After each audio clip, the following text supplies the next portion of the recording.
Hello everyone, welcome to Hill Street. Today we have 3 short scary stories. The first will be The Colors of Nature. The second will be The Man in the Bathtub. And the third will be The One Holding the Knife. Some may be real, and some may be fiction. That is for you to decide. If you end up enjoying these stories, please leave a like. And if you enjoy hearing stories from me, please subscribe and become a resident of Hill Street and let me know how I'm doing in the comments. Now, let's get to these nightmares. The air around me is cool and fresh. Early morning rays glisten as they pass through the damp air above me. The grass I'm laying on is wet and soft. I can feel beads of dew fall onto my fingertips and slowly cascade down my skin. Off in the distance, I can hear birds chirping, starting to wake in search of food. In the underbrush around me, I can hear the scampering of small animals. The forest is starting to awaken, and the sunbeams warm my cold cheeks. I'm looking up at the sky above me. I can see it go from a brilliant orange to a soft blue. The colors transition from one another in a slow, beautiful dance. The trees sway and leaves fall onto my body.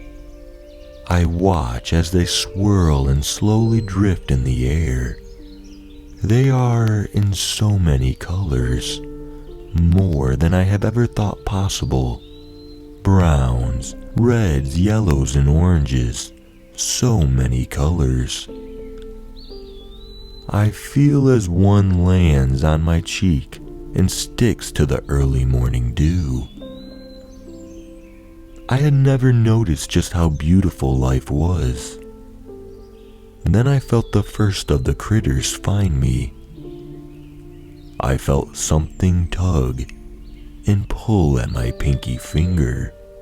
It was chittering and sinking its teeth right above my knuckle. I was lucky. I couldn't feel it when it managed to tear off the bone. I could feel the things I wanted to. So whenever I felt something bite and gnaw, I quickly turned my attention away. As the day grew, the sun started to make its appearance above me. I knew most of my fingers were gone. Animals I could not see ran to and from my body, collecting a piece before running away. Parts of me now lay scattered throughout the woods, feeding the bellies of small fluffy creatures. I could tell that parts of my arms and legs were chewed off.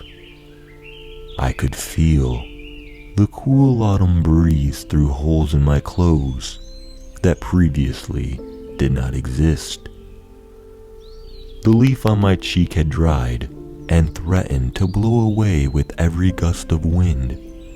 A fly was starting to hover over my left eye, and I wished I could blink it away. I strained and focused all of my energy on that eyelid, willing it to close. The fat black fly landed, and I felt as it started to eat away at my eye.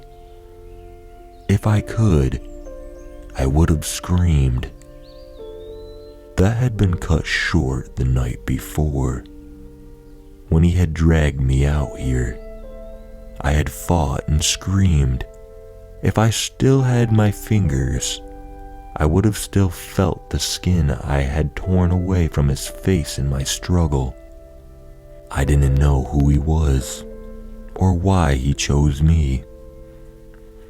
He had thrown me down and wrapped his hands around my throat. I gasped, but nothing went in or out. I could feel my heart racing and my lungs struggling to expand. I didn't want the last thing I saw to be the face of this horrible, ugly man. So I turned my eyes to the sky above me, and I gazed at the brilliant white specks that were light years away. I pictured myself floating towards them, soaring through the brilliant colors of cosmic space. I could see space dust in the images of trees and animals. Colors I never knew existed sparkled before my eyes. I was no longer laying on the first floor with my killer on top of me. I was now far, far away, wrapped in a blanket of color and light. I didn't notice when I had died. Not exactly. My eyes were so focused on the night above. I did not see when he let go and left. He left me there, on that soft patch of grass. He left me for the animals, for the insects. He left me for dead. When I was 2 years old, my mother used to set me on the counter in the bathroom while she did her makeup and hair to keep an eye on me in the mornings. She said I often liked to make faces in the mirror and giggle at myself, like a normal toddler. However, one morning, she said I was looking into the mirror, which was opposite of the bathtub. I smiled and pointed into the mirror, which reflected the opposite side of the room. She asked me what I was pointing at, and I replied, "There's a man in the bathtub." This didn't alarm her, because as she could see, there was no other person in the bathroom except for us. Besides, a 2-year-old has an active imagination. She thought nothing of it until sometime later. 2 years later, when I was 4 and my younger brother was 2, my mother had my brother in the bathroom with her. He sat on the counter like I had before. Only, he didn't often look into the mirror. He would play with my mom's makeup brushes and powders while she was doing her makeup and hair. One day, while sitting on the counter, he dropped the brush he had been playing with and started giggling. My mom asked him why he was laughing, noticing that he was staring directly behind her. "Mama, there's a man in the bathtub," he said, pointing to the part of the room behind her. My mother instantly froze in horror, recalling the time I had mentioned this thing to her 2 years prior. She turned around, expecting to find a person standing behind her, but found nothing.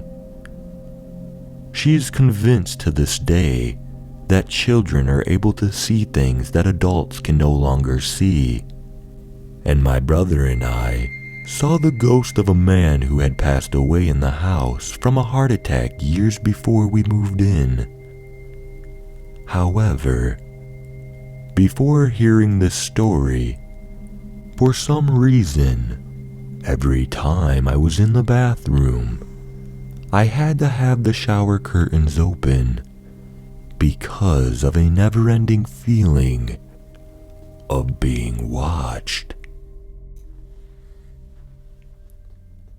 I remember the night clear as day. Me walking through my house, finding them. I had woken up from what felt like I had been knocked out. My head pounding, almost as if I had been knocked out. It was maybe around 4 in the morning. I took a yawn and stood up, slowly, still half asleep. I could barely keep my eyes open, but I had been sleeping for hours. I walked to the door in dread of my need for something to drink and a craving for something sweet. I don't remember the last time I had eaten. It felt like days. I opened the door. I was suddenly not sleeping anymore as I saw a body. Not just anybody, but what looked like to be my sister. But the body had a puddle of blood by its head, 10 or more stab marks on it, and the body was fresh. My eyes widened as I thought I was just tired and seeing things. I stepped over the so-called dead body and walked through the long dark halls and saw blood splattered everywhere, all on our family paintings. As I walked into the living room, 2 more bodies. I was in shock. I couldn't move, but it wasn't fear or sadness like most people would feel. It was just shock. I almost felt a brush of guilt. Why didn't I reach for the phone? Wait, I said out loud. I looked down to see myself covered in blood, head to toe, and I realized this is why I felt no sadness, why I felt guilty. I am the one holding the knife. That's when I snapped out of my zone and realized, right, I'm still locked up. I'm in jail for the murder of my family.